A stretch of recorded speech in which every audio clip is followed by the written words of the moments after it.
News 18 Rajasthan पर आप सभी का स्वागत। मैं हूं आपके साथ हेमंत कुमार। चलिए खबरों की शुरुआत करेंगे बड़ी खबर के साथ। कर्नाटक के मुख्यमंत्री को लेकर दिल्ली में बैठकों का दौर चल रहा है। मंथन के इस दौर में कांग्रेस अध्यक्ष के आवास पर इस वक्त बैठक हो रही है। बड़ी खबर इस वक्त की, राहुल गांधी खड़गे के आवास पर मौजूद हैं। कांग्रेस पार्टी के राष्ट्रीय अध्यक्ष मल्लिकार्जुन खड़गे के आवास पर बैठक इस वक्त चल रही है। इस बैठक में राहुल गांधी भी मौजूद हैं। कांग्रेस के दूसरे बड़े नेता भी इस बैठक में शामिल हैं। और इसी बीच सबसे बड़ी खबर यह है कि डीके शिव कुमार दिल्ली पहुंच गए हैं। सोनिया गांधी से डीके शिव कुमार की मुलाकात होगी। आपको बता दें कि कर्नाटक के मुख्यमंत्री के नाम पर दिल्ली में फिलहाल मंथन का दौर चल रहा है। कर्नाटक कांग्रेस के अध्यक्ष डीके शिव कुमार और पूर्व मुख्यमंत्री सिद्धारमैया दोनों सीएम पद के लिए मजबूत दावेदार हैं और ऐसे में किसे सीएम बनाया जाए इसे लेकर के कांग्रेस पशुपेश में है। दिल्ली में कांग्रेस अध्यक्ष मल्लिकार्जुन खड़गे के आवास पर सोमवार रात तक कई दौर की बातचीत हुई है, लेकिन ये बातचीत बेनतीजा रही। सिद्धारमैया ने सोमवार से ही दिल्ली में डेरा डाला हुआ है, जबकि डीके शिव कुमार दिल्ली पहुंच गए हैं। वे कांग्रेस अध्यक्ष के साथ सोनिया गांधी से भी मुलाकात कर सकते हैं। माना यह जा रहा है कि आज कर्नाटक के नए सीएम के नाम का ऐलान हो सकता है। High command will take the decision. High command decision ले रहे हैं। हमारे विधायक लोग ऑलरेडी हमारा ओपिनियन भूल दिया हाईकमांड के लिए। अभी हाईकमांड का हाथ में है, हाईकमांड डिसीजन लेते हैं। तो ओपिनियन क्या है सर, आपके मुताबिक क्या लगता है आपको कि कौन बनना चाहिए? हमारा ओपिनियन हाईकमांड क्या डिसीजन लेते हैं, हम लोग उसका वेट करते हैं। भैया ये फैसला मुझे नहीं करना है। कांग्रेस पूरे लोकतांत्रिक ढंग से एक एक एमएलए की राय ली जा रही है, सारे पर्यवेक्षक से पूछा जा रहा है। ये कांग्रेस है जहां लोकतंत्र है, भाजपा नहीं है कि हम दो हमारे दो। मैं फिर आपसे कह रहा हूं, आपसे लिया होगा, मुझसे तो नहीं लिया। मैं फिर ये आप कह रही हो ना, उन्होंने पर्यवेक्षक से भी कहा होगा। सुनिए जरा सा, प्लीज सुनिए। सबकी ओपिनियन आ गई है, पर्यवेक्षक की ओपिनियन है, वो खड़गे साहब के सामने रखा जाएगा।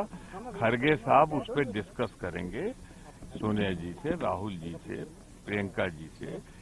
हम लोग लोकतांत्रिक ढंग से वही जो कर्नाटक की इच्छा होगी उसी के अनुरूप होगा। तो चलिए आगे बढ़ेंगे। और इसी बीच बड़ी खबर सीबीआई की बड़ी कार्रवाई को लेकर, जहां पर लैंड फॉर जॉब मामले को लेकर के सीबीआई ने बड़ी कार्रवाई की है। 9 अलग अलग ठिकानों पर सीबीआई ने छापेमारी की है, जिसमें पटना, दिल्ली, गुरुग्राम, नोएडा में छापेमारी हुई है। लालू प्रसाद के करीबी के ठिकाने पर छापा मारा गया है। राज्यसभा सांसद प्रेमचंद गुप्ता के आवास पर सीबीआई ने बड़ी रेड की है। आरजेडी की विधायक किरण देवी के पटना और आरा स्थित आवास पर सीबीआई की टीम ने छापे मारे हैं। सीबीआई की टीम विधायक के पटना स्थित सरकारी आवास और भोजपुर के अज्ञाम स्थित आवास पर छापेमारी के लिए पहुंची है। आपको बता दें कि किरण देवी पहली बार विधायक बनी हैं। वे आरजेडी के पूर्व विधायक और बाहुबली नेता अरुण यादव की पत्नी हैं, जिन्हें पिछले चुनाव में पहली बार आरजेडी ने टिकट दिया था। अज्ञाम में अरुण यादव का आलीशान बंगला है, जहां पर सीबीआई की टीम अभी पहुंची है। अरुण यादव बालू के भी बड़े कारोबारी हैं। आपको बता दें कि आरजेडी विधायक किरण देवी लालू प्रसाद के परिवार के बेहद करीबी हैं।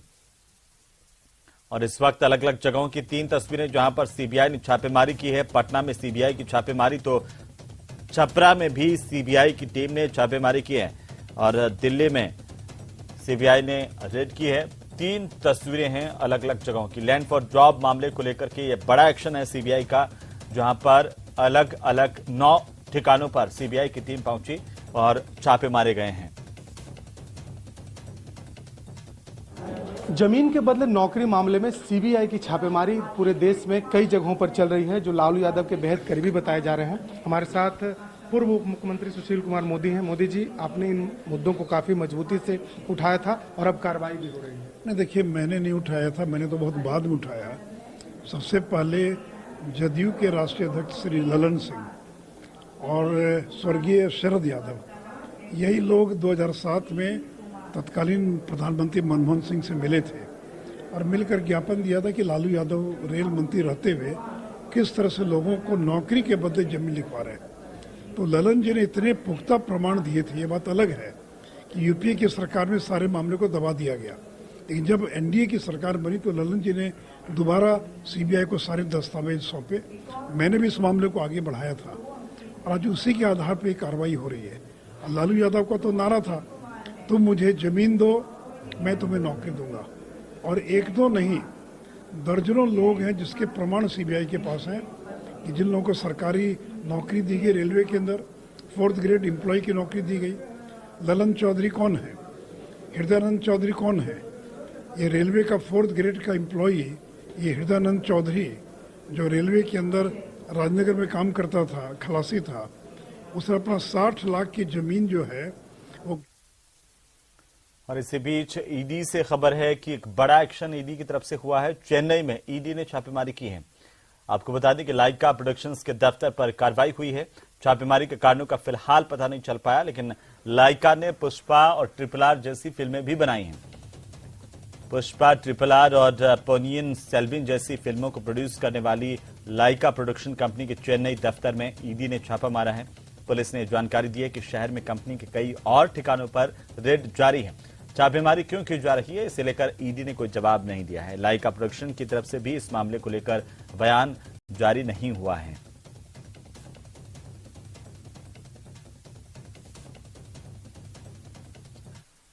चलिए आगे बढ़ेंगे। दिल्ली के अमृता स्कूल में बम की सूचना मिली है। पुष्प विहार इलाके में स्कूल है और मेल के जरिए बम की सूचना मिली है। स्कूल को खाली करवाया गया। जैसे जानकारी मिली है उसके बाद पुलिस और बम स्क्वाड भी मौके पर पहुंचे हैं। जांच जारी है। साउथ दिल्ली के अमृता स्कूल में बम डिस्पोजल स्क्वाड पहुंचा। किसी ने मेल के जरिए स्कूल में बम रखने की धमकी दी और इसके बाद मैनेजमेंट ने पुलिस को इसकी सूचना दी। स्कूल में बम स्क्वाड तलाशी ले रहा है। 2 महीने में दिल्ली में स्कूलों में बम रखने की धमकी का यह तीसरा मामला है और 12 अप्रैल को सादिक नगर के इंडियन पब्लिक स्कूल को ईमेल के जरिए बम से उड़ाने की धमकी मिली थी। इसके बाद स्कूल को खाली करवा दिया गया था। इसके बाद 25 अप्रैल को दिल्ली मथुरा रोड पर स्थित डीपीएस स्कूल में बम रखने की धमकी मिली थी। यह धमकी स्कूल के ईमेल पर आई थी। जांच में बम कहीं नहीं मिला था। मिली थी, हमें भी कंट्रोल रूम से मिलती है। और सर किस तरह की इन्वेस्टिगेशन थी, क्या मिला अंदर? नहीं, बम डिटेक्शन टीम से हैं, हमने सर्च करवा लिया है, डॉग से करवा लिया, इक्विपमेंट से करवा लिया, कुछ फाउंड नहीं हुआ, कोई सस्पेक्टेड चीज मिली नहीं। कितनी देर चली सर इन्वेस्टिगेशन? सर्चिंग चली है, कम से कम 3-4 घंटे से लगे हुए हैं। 3-4 टीमें हैं। तो वहीं उत्तर प्रदेश के मेरठ में पार्किंग को लेकर के पंगा हुआ है। रणजी खिलाड़ियों के पुलिस ने इस दौरान जमकर पिटाई की, इस तरह के आरोप है। और स्टेडियम के बाहर पार्किंग को लेकर के दरअसल विवाद हुआ था। नशे में पुलिस वाले धुत थे। पार्किंग को लेकर के जब ये विवाद हुआ, खिलाड़ियों को पीटा गया, उनके फोन छीन लिए गए और पुलिस वालों ने इतना ही नहीं, इन रणजी खिलाड़ियों को जीप में डाल करके थाने भी ले गए। मारपीट करने वाले दोनों दरोगा सस्पेंड किए गए हैं। लेकिन तस्वीरें इसी बीच सामने आई हैं उत्तर प्रदेश के मेरठ जिले से, जहां पर पुलिसकर्मियों ने रणजी क्रिकेट के खिलाड़ियों की जमकर पिटाई की है। मेरठ के भामाशाह पार्क स्टेडियम में के बाहर 2 दरोगाओं पर रणजी खिलाड़ियों को पीटने के आरोप हैं। ये बताया जा रहा है कि 2 रणजी खिलाड़ी खाना लेकर अपने कमरे में लौट रहे थे और इसी बीच भामाशाह पार्क स्टेडियम के बाहर एक गाड़ी में 2 दरोगा वरुण शर्मा और जितेंद्र बैठे हुए थे। तभी गाड़ी की पार्किंग को लेकर विवाद हुआ। आरोप है कि दोनों दरोगाओं ने बहसबाजी के बाद रणजी खिलाड़ियों की जमकर पिटाई की। वहां से थाना पुलिस भी पहुंची, सबको थाने लेकर के आई। पुलिस थाने में दोनों ही पक्षों ने एक दूसरे के खिलाफ कोई भी कार्रवाई करने से मना कर दिया। पुलिस ने अपनी तरफ से मामले का संज्ञान लेते हुए खिलाड़ियों को पीटने के आरोप में दोनों दरोगाओं को निलंबित किया है। सर्किल ऑफिसर अरविंद चौरसिया से इस पूरे मामले की जांच रिपोर्ट मांगी गई है।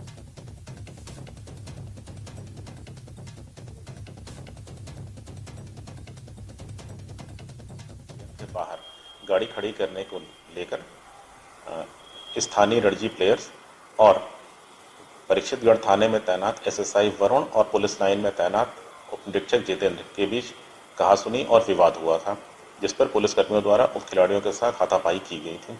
इस संबंध में यद्यपि उप खिलाड़ियों के द्वारा कोई अभियोग पंजीकृत नहीं कराया गया है, परंतु प्रकरण की गंभीरता से लेते हुए दोनों उप निरीक्षक को तत्काल प्रभाव से निलंबित कर दिया गया है तथा निलंबित कर दी गई है।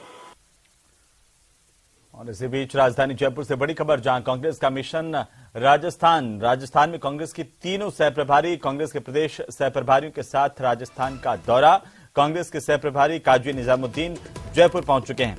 सहप्रभारी वीरेंद्र सिंह राठौड़ भी जयपुर पहुंचे हैं। वहीं कांग्रेस की सहप्रभारी रीता हुई हैं। 17 को पाली तो 18 को जोधपुर जाएंगे वीरेंद्र राठौड़, 19 को बाड़मेर और 20 को जैसलमेर पहुंचेंगे। कार्यकर्ताओं से मुलाकात करेंगे। मुलाकात का सिलसिला लगातार जारी है। सह प्रभारी 2 दिन जयपुर में पार्टी कार्यकर्ताओं से भी चर्चा करेंगे।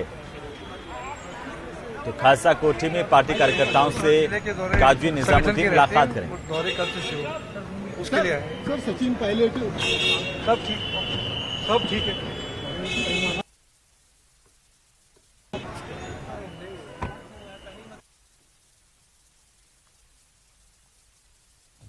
तो कांग्रेस के मिशन राजस्थान को लेकर क्या बड़ी अपडेट है। उधर राजधानी जयपुर में कैबिनेट मंत्री प्रताप सिंह खाचरियावास ने अपनी ही पार्टी के वरिष्ठ नेताओं को नसीहत दी। खाचरियावास ने कहा कि नेता बेवजह की बयानबाजी से बचें। अगर हमें सत्ता में वापसी करनी है तो हमें एकजुट होना होगा। क्या कुछ कहा, सुनिए।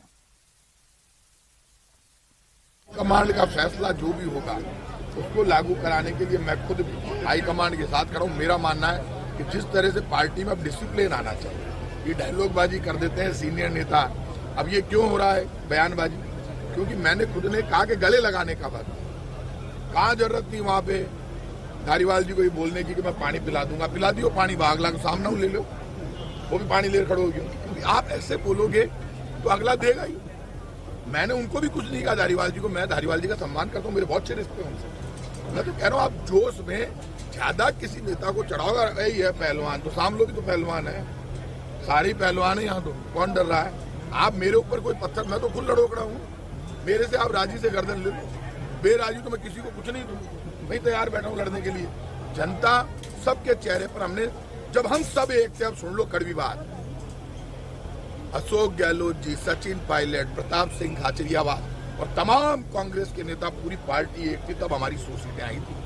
हमारी जिम्मेदारी है, हम अब 156 लाना चाहते हैं और लोग देना भी चाहते हैं 156 लेने के लिए हमें सबको व्यक्तिगत अहम छोड़ना पड़ेगा। चाहे मैं खुद हूं, मुझे झुकना पड़ा तो मैं तो झुक जाऊंगा, बाकी कोई नहीं झुकेगा, मैं झुकूंगा सबके साथ।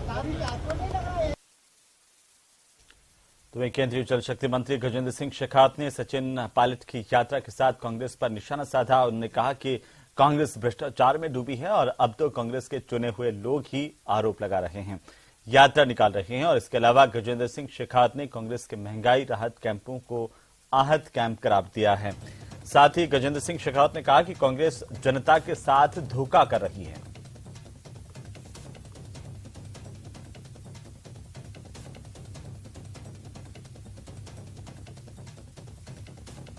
वर्तमान की राजस्थान की सरकार भ्रष्टतम सरकार है। निरंतर पिछले 4 साल से हमने इस विषय को सड़क से लेकर संसद पर बार बार उठाने का प्रयास किया। जनाक्रोश यात्राओं के माध्यम से, जनाक्रोश महाघेराव के माध्यम से सरकार के भ्रष्टाचार के किस्सों को, सरकार के भ्रष्टाचार को जनता के सामने लाने का और सरकार को बेनकाब करने का काम भी किया था। लेकिन अब तो इंतहा हो गई है। शायद देश की राजनीति में पहली बार हुआ होगा देश की सरकार के, किसी प्रदेश के सूबे की सरकार के मंत्री ही अपने मंत्रिमंडल के साथियों के ऊपर सड़क में और संसद में, इन दोनों जगह पर भ्रष्टाचार के आरोप लगा रहे हैं। और मैं ये मानता हूं कि इससे ज्यादा दुर्भाग्यपूर्ण परिस्थिति नहीं हो सकती, या एक मुख्यमंत्री की इससे बड़ी मजबूरी नहीं हो सकती कि उसके मंत्री उसको सड़क पर गिरने का काम कर रहे हैं और सरकार भ्रष्टाचार में आकंठ डूबी हुई है। वो जोर जोर से लाखों लोगों की उपस्थिति में लोग बयान कर रहे हैं। चलिए आगे बढ़ेंगे। और इसी बीच राजधानी जयपुर से बड़ी खबर, जहां किसानों का हल्ला बोल। भारतीय किसान संघ की तरफ से किसानों का आंदोलन लगातार जारी है। किसानों का सचिवालय कूच आज और सचिवालय का घेराव कर रहे हैं। विभिन्न मांगों को लेकर के किसान भारतीय किसान संगठन के बैनर तले बड़ी तादाद में किसान अलग अलग जगहों से पहुंचे हैं। और इसी खबर पर ज्यादा जानकारी के साथ हमारे सहयोगी अरबाज अहमद हमारे साथ जुड़ रहे हैं। सीधे अरबाज का रुख कर लेते हैं। अरबाज, किसान लगातार सरकार के खिलाफ हल्ला बोल रहे हैं, क्या कुछ किसानों की मांगे हैं और आज क्या कार्यक्रम है इन किसानों का? देखिए, राजधानी जयपुर में जो किसान आंदोलन है सुबह 10 बजे से जारी है। आप देख सकते हैं कि पूरे प्रदेश के अलग अलग हिस्सों से किसान राजधानी जयपुर में पहुंचे हैं। बिजली, पानी, कर्ज माफी और फसल बीमे से लेकर के एमएसपी और ईआरसीपी से लेकर के जो सरकार के वादे थे चुनावी किसानों के साथ में, उन तमाम चीजों को याद दिलाने के लिए पूरे प्रदेश का किसान अलग अलग जिले से जयपुर में पहुंचा है। राजधानी जयपुर में फिलहाल विद्याधर स्टेडियम में आप देख सकते हैं कि किसान इकट्ठे हैं और यहाँ से अब सचिवालय की ओर कूच करने की तैयारी की जा रही है। सभी वक्ताओं ने, प्रवक्ताओं ने बातचीत की कि किसानों को पानी क्यों नहीं मिल रहा है, किसानों को बिजली क्यों नहीं मिल रही है, किसानों के जो वादे किए गए थे, चाहे वो किसान से जुड़े कर्ज माफी के हों, चाहे बुनियादी मुद्दे हों, सभी चीजों को लेकर के बातचीत की गई। याद दिलाया गया सरकार को कि ये वादे किए गए थे, उसके लिए आज कूच राजधानी जयपुर में किया गया है। सीधे बातचीत की जाएगी सचिवालय की ओर। अब ये सभी लोग निकलने की तैयारी कर रहे हैं। प्रवक्ताओं ने सरकार को याद दिलाया कि आप अपने वादे करो, जो चाहे राज्य सरकार हो, चाहे केंद्र सरकार हो। उन्होंने केंद्र से भी आह्वान किया कि ईआरसीपी में किसान मारा जा रहा है, जिसको पानी नहीं मिल रहा है और वो काफी परेशान हो रहा है। राज्य सरकार से कर्जमाफी का वादा याद दिलाया कि वो फसल बीमे को लेकर के किसानों को जो रेट है उसको लेकर के अपनी बुनियादी जो बातचीत है वो करें। कुछ किसान यहाँ मौजूद हैं, उनसे बातचीत करते हैं, जानने की कोशिश करते हैं। कहाँ से आप आए हैं, क्या मांगे? दौसा जिला से आए हुए हैं और मैं दोनों सरकारों को सचेत करना चाहता हूँ कि ये नहीं समझे हम दोनों सरकारों के खिलाफ हैं। हमको पानी चाहिए। हमने दोनों सरकारों के नुमाइंदों से मिले थे। एक नुमाइंदा दशकोर जी ने तो ये कहा कि माधव सागर, दौसा जिले के अंदर माधव सागर सबसे बड़ा है। हमने उसको जोड़ने के लिए कहा तो उन्होंने कहा कि आप कांग्रेस सरकार से मिले। हमने कहा नहीं कि हम कांग्रेस सरकार नहीं, हम किसान हैं, हम सब भाई भाई हैं, हमको किसान से मतलब है, हम कांग्रेस सरकार से भी मिलेंगे। लेकिन मैं चाहता हूँ कि दोनों किसान, दोनों सरकारों के हम खिलाफ है। यदि पानी का बने गया दौसा जिला में, पानी के अलावा क्या क्या मुद्दा है? पानी मेन मुद्दा है और हमें मतलब फसल के अनुसार मतलब समर्थन तो मिलना चाहिए, मुआवजा मिलना चाहिए। आप कहाँ से? दौसा जिला से। क्या मांगे? पानी। आपकी? मैं चित्तौड़ जिले से हूँ, बेगू तहसील से हूँ। मेरा कहने का मतलब है कि हमारे क्षेत्र में सभी फसलें एमएसपी पे खरीदी जाए। एमएसपी पर खरीदी जाए? एमएसपी पे सभी फसलें खरीदी जाए, जबकि फसलें अभी बता रहे हैं आपके इलाके में टमाटर काफी फेंका जा रहा है बाहर।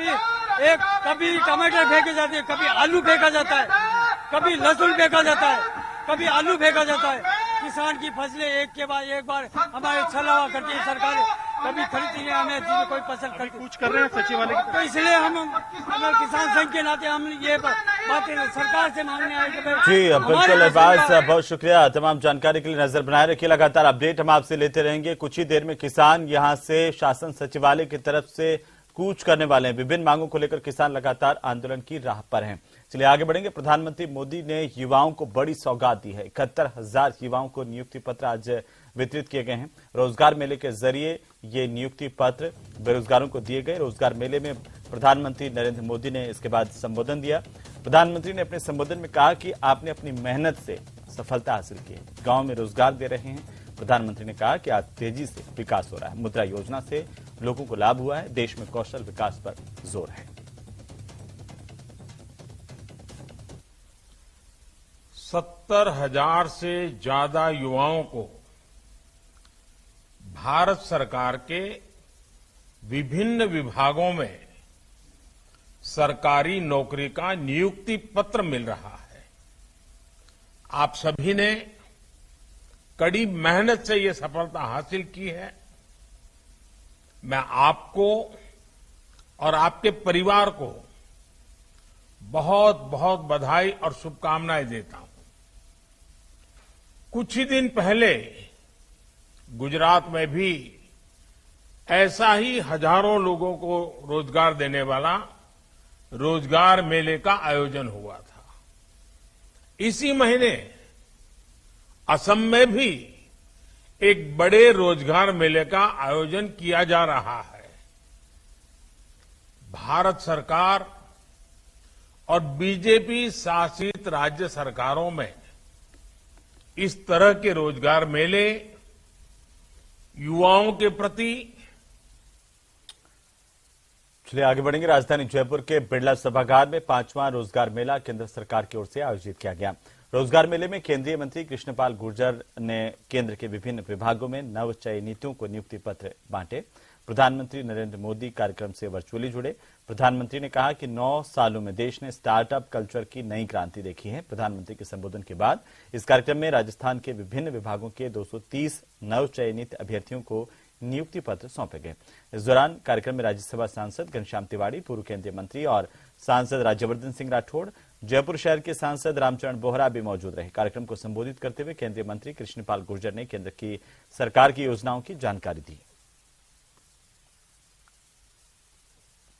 नियुक्ति पत्र विभिन्न विभाग की नौकरियों में बांटे गए हैं और अब तक 2,75,000 नौजवानों को इस तरह के नियुक्ति पत्र 5 अंकों में दिए जा चुके हैं। पिछले 9 वर्षों में रोजगार नौजवानों को भारी संख्या में दिया गया है। स्वरोजगार के अवसर तेजी से बढ़े हैं। निजी क्षेत्रों में भी काम को बहुत गति दी गई है। आप देखेंगे जहां देश में 100 स्टार्टअप होते थे, आज देश में 1 लाख स्टार्टअप शुरू हो गए हैं। चलिए आगे बढ़ेंगे, अगली खबर का रुख करेंगे। झारखंड के दौरे पर संघ प्रमुख हैं मोहन भागवत 19 मई तक लोहरदगा में रहेंगे। आपको बता दें कि संघ प्रमुख मोहन भागवत संघ शिक्षा संवर्ग कार्यक्रम में शामिल होंगे।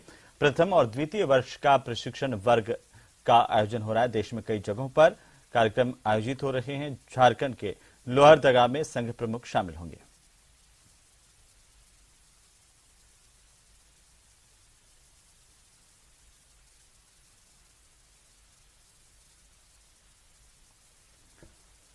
तो वहीं न्यूजीलैंड की राजधानी वेलिंगटन में सोमवार मंगलवार की दरमियानी रात एक 4 मंजिला हॉस्टल में अचानक आग लग गई। इसमें 10 लोगों की मौत हुई है, जबकि करीब 20 लोग लापता हैं। हॉस्टल का नाम लोफर्स लॉज हॉस्टल है, जिसमें 92 कमरे हैं। दमकल विभाग के करीब 20 फायर ट्रकों ने सुबह 4 बजे इस आग पर काबू पा लिया। फायर फाइटर्स ने हॉस्टल की छत की ऊपर उतर करके 5 लोगों को रेस्क्यू किया, लेकिन बाकी लोगों तक नहीं पहुंच पाए। अब तक कुल 52 लोग बिल्डिंग से बाहर आ पाए हैं। आग लगने के कारणों का पता नहीं चल पाया, लेकिन लोकल मीडिया का यह कहना है कि आशंका है कि किसी ने जानबूझकर आग लगाई हो।